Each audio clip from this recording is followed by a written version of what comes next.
বন্ধুরা, ঘরে থাকা ক্লাচারগুলো আমরা যেরকম সেরকমভাবে রেখে দিই, একদম সেরকম করে না রেখে একটু ইউনিক স্টাইলে আমরা ঘরে হ্যাঙ্গিং করে রাখতে পারি। তার জন্য আমাদের কী কী লাগবে? প্রথমে লাগবে কিছু চুড়ি, ইউজ করা পুরনো চুড়ি, আর তারপর সেফটি পিন।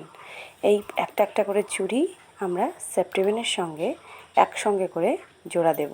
দুটো করে চুড়ি একটা সেফটি পিনে আমরা যখন একসঙ্গে করে লাগাবো, তারপরে দেখবেন এরকমভাবে জয়েন হয়ে যায়। এরকমভাবে একটা দুটো করে চুড়ি আমরা এইভাবে জয়েন করে যাব।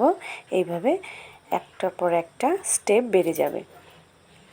এইভাবে একটার পর একটা স্টেপ বেড়ে যাবার পর এই যে দেখলেন কীরকমভাবে সুন্দরভাবে তৈরি।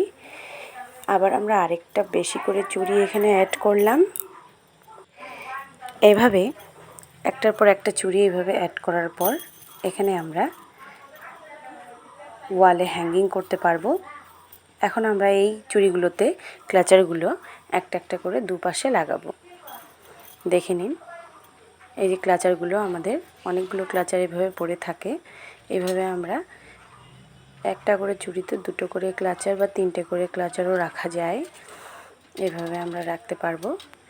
এইভাবে আমরা যদি হ্যাঙ্গিং করে রাখি, একদমই আমাদের ক্লাচারগুলো এইভাবে ছড়ে ছিটে থাকবে না। খুব সুন্দরভাবে আমরা এখান থেকে ইউজও করতে পারবো এবং আবার সেখানে আমরা হ্যাঙ্গিং করেও রাখতে পারবো। এভাবে আমরা একটা চুড়ি এইভাবে হ্যাঙ্গিং করে সুন্দরভাবে আমরা রাখতে পারবো। তো আমার আইডিয়াটা কেমন লাগলো অবশ্যই আমাকে কমেন্টে জানিও এবং আমার পাশে থেকো। Thank you.